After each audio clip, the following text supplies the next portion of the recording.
Right. Bismillah ar-Rahman ar-Rahim. Hadith number 415. Bismillah. Read. بسم الله الرحمن الرحيم. وعن عبد الله بن زيد رضي الله عنهما انه راى النبي صلى الله عليه وسلم توضا وانه مسح راسه بماء من يده رواه الترمذي ورواه مسلم مع الزوائد. Yeah.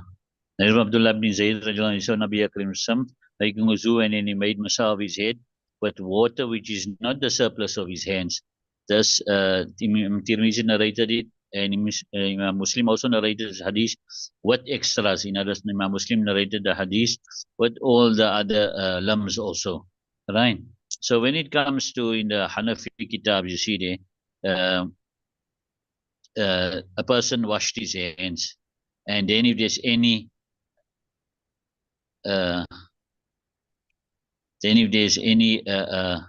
wetness left over his hands, he can make masa with it. It is permissible for him to do that. Yes, if he made masa first of some lamb, then he can't use that to make masa again. But after washing a lamb, then he can use the wetness from that hands to make the masa of the head. What's happening?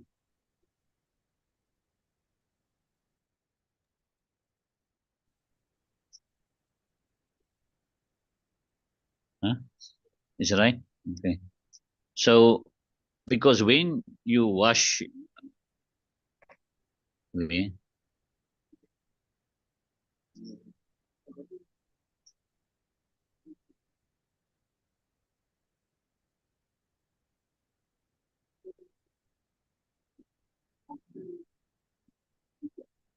right, because when you wash a lamb, right, then the water becomes mai mustamal once it separates from your lamb.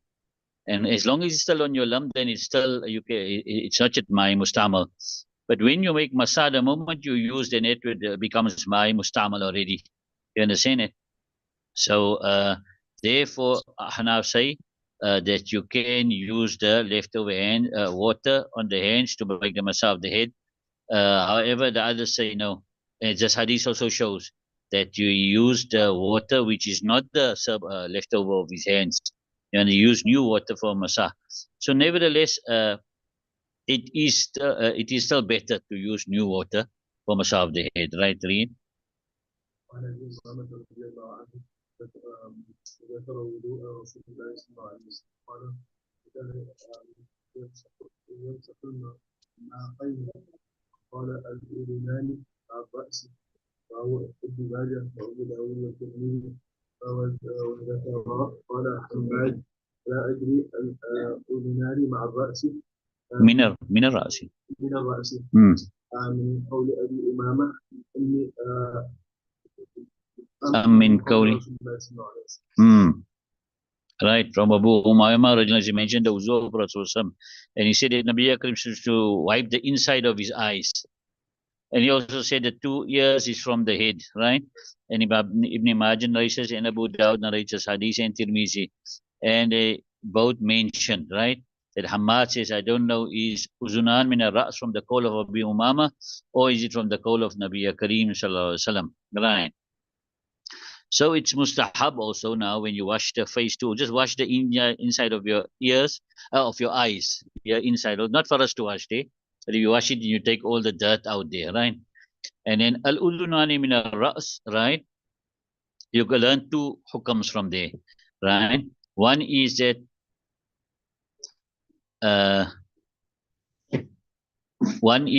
when you wipe your head, that when you make masa of the head, that's when you'll make masa of the ears also. And the other hukam you learn from there is that the water that you use from the masa of the head, you'll use the same water for the masa of the ears. But obviously now in the masa of the head, you're using now those fingers, you understand it? And you're using the palm. So then for the masa of the ears, your index finger and your thumb is still available. So when it comes to now, the first hukam, which is that when you make masa of the head, that's the time you make masa of the ears, there is no ikhtilaf. All ulama are unanimous, right?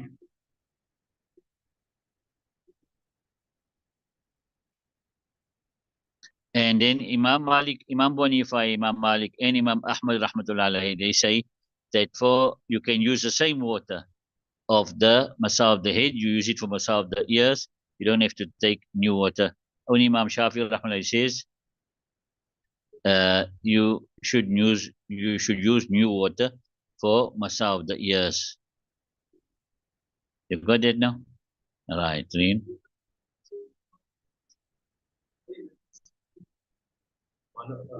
وعن عمرو بن سعيد عن ابي جابر رضي الله عنه قال جاء اعرابي الى النبي صلى الله عليه وسلم يساله عن الوضوء فاراه ثلاثه ثم قال هكذا الوضوء من زاد على هذا فقد اساء وتعدى وظلم رواه النسائي وابن ماجه ورواه ابو داود. Yeah, right. That a villager came to Nabi Karim asking him about wuzu. So he showed him wuzu three times, and he said, "This is the wuzu. This is how wuzu should be made. And whoever increase upon this, then he has done wrong, and he has exceeded the limit, and he has made zulam." In other words, if you wash more than 3 times now, either you're falling prey to waswasa. You understand? You now thinking the lam is not, then you wash 3, 4, 5, 10 times, still your mind is telling you now, then you're falling prey to waswasa. So by then you're wasting water. You understand it by washing more than 3 times, right? Mean? عن عبد الله بن مغفل رضي الله عنه انه سمع الوضوء يقول اللهم اني اسالك القصر الابيض عن يمين الجنه قال اي بني سل الله الجنه صل الله الجنة. وتعوذ به من النار فإني سمعت رسول الله صلى الله عليه وسلم يقول إنه سيكون في هذه الأمة قوم يعتدون بالشهود والدعاء. رواه أحمد وأبو داود وابن ماجه. Nabi Abdullah ibn Maghfar radiallahu anhu, he said he heard his son saying, "Oh Allah, I ask you for a white palace on the right side of Jannah." So he said, "Oh my son, ask Allah Ta'ala for Jannat and seek protection from Allah Ta'ala from Jahannam." Because I heard Nabi Karim saying, indeed soon there will be in this ummah such people who will transgress the limits in cleaning, in cleansing, and in dua. You understand it? So so now you're asking now for a special place in Jannah, right side and all that. So that is now that is now going exceeding the limits when it comes to dua, right? The proper way of making dua is to ask Allah subhanahu wa ta'ala for Jannat and to seek protection from Jahannam. General, you understand it? And exceeding the limits in purifying is that you wash more than 3 times. You understand it? You wash more than 3 times, right? وعن أبي بن كعب رضي الله عنه عن النبي صلى الله عليه وسلم قال إن الوضوء شيطان يقال له الولهان فاتقوا وسواس الماء. رواه الترمذي وابن ماجه وقال الترمذي هذا حديث خفيف وليس إسناده بالقوي عند أهل الحديث لأننا لا نعلم أحدا أسنده غير خارجة وهو ليس بالقوي عند أصحابنا.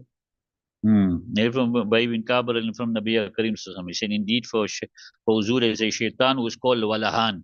So beware of the waswasa of water. Narrated by Tirmizi Ibn Majah, and Tirmizi says, Imam Tirmizi says this hadith is gharib, and its sanad is not strong according to the people of hadith, because we do not know anyone that attributes it, makes it musnad besides Kharija, right?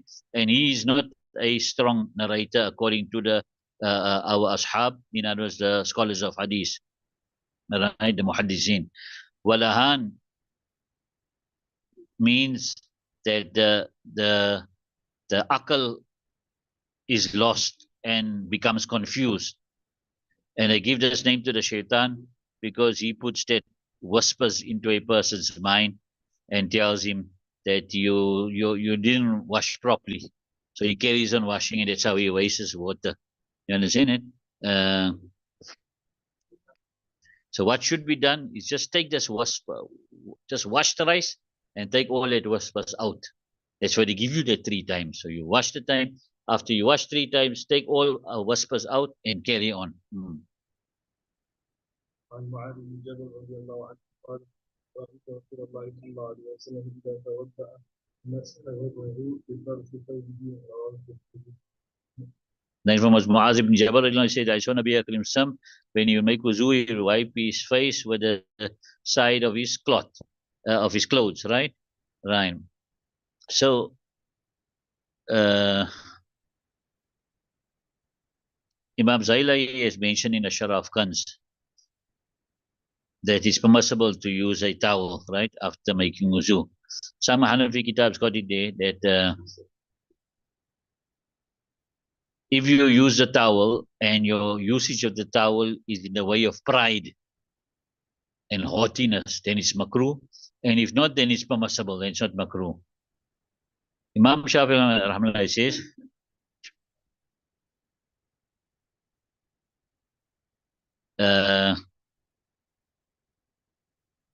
to use a towel, right, after wuzu or ghusl is not sunnat.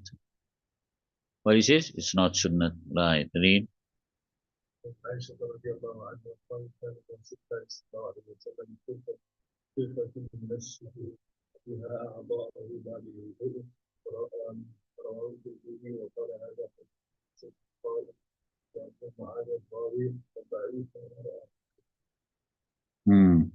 As Aisha said that there was for Nabi Akram Sam a cloth by which you would wipe what it is limbs after wuzu.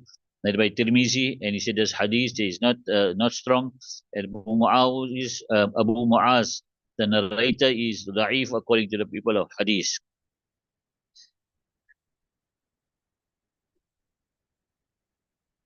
Right, Imam Tirmidhi rahmatullah is saying, not only is he saying this hadith is da'if, but he also says there is no hadith that shows that Nabi Akram would wipe himself, right, after, right.